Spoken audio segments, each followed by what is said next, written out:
Hello friends, welcome back to study with Deepak channel.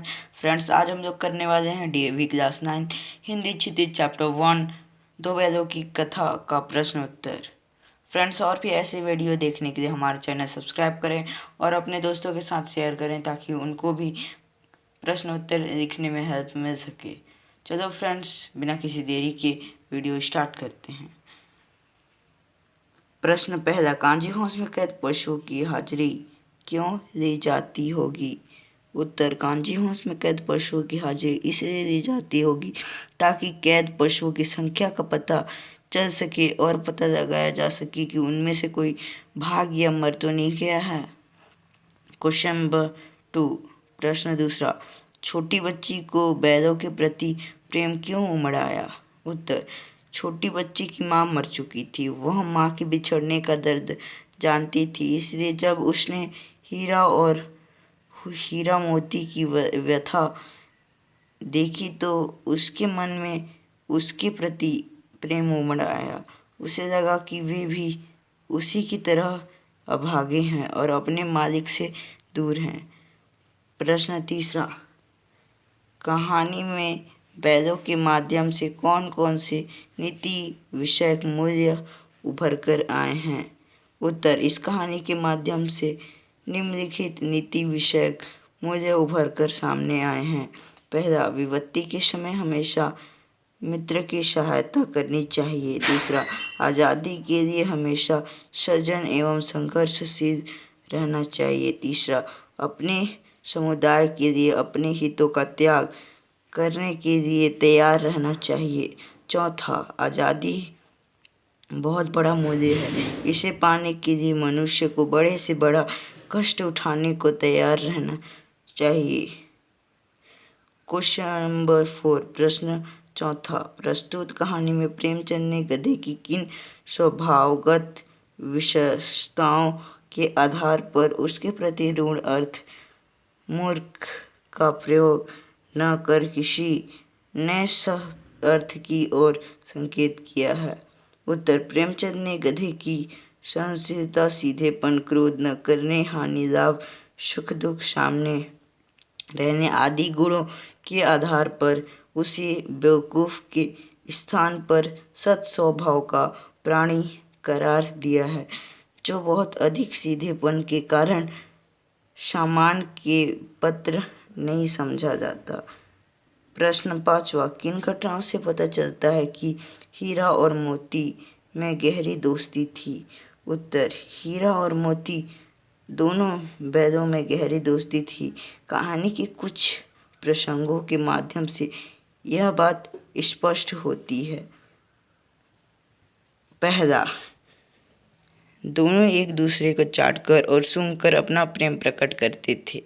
दूसरा, जब ये दोनों बैल हल या गाड़ी में जोत दिए जाते तो दोनों ज़्यादा से ज़्यादा बोझ स्वयं झेलकर दूसरे को कम बोझ देते की चेष्टा करते। तीसरा, नाद में खली भूसा पड़ जाने के बाद दोनों साथ ही नाद में मुंह डालते और साथ ही बैठते थे। एक की मुंह हटा देने पर दूसरा भी हटा देता था। चौथा, जब कुछ लोगों ने खेत से पकड़कर ले जाने लगे के लिए दोनों को घेर लिया तब हीरा निकल गया, परंतु मोती के पकड़े जाने पर वह भी बंधन बंधने के लिए स्वयं ही लौट आया। पांचवा, कांजी हाउस की दीवार के टूटने पर जब हीरा ने भागने से मना कर दिया तो अवसर होने के बावजूद भी मोती उसे छोड़कर नहीं भागा। प्रश्न 6, लेकिन औरत जात पर सिंह चलाना मना है, यह भूल जाते हो? हीरा के इस कथन के माध्यम से स्त्री के प्रति प्रेमचंद की दृष्टिकोण को स्पष्ट कीजिए। इसका उत्तर, हीरा के इस कथन से यह ज्ञात होता है कि समाज में स्त्रियों के साथ दुर्व्यवहार किया जाता था, उन्हें शारीरिक यातनाएं दी जाती थी। इसलिए समाज में ये नियम बनाए जाते थे कि उन्हें पुरुष समाज शारीरिक दंड न दें।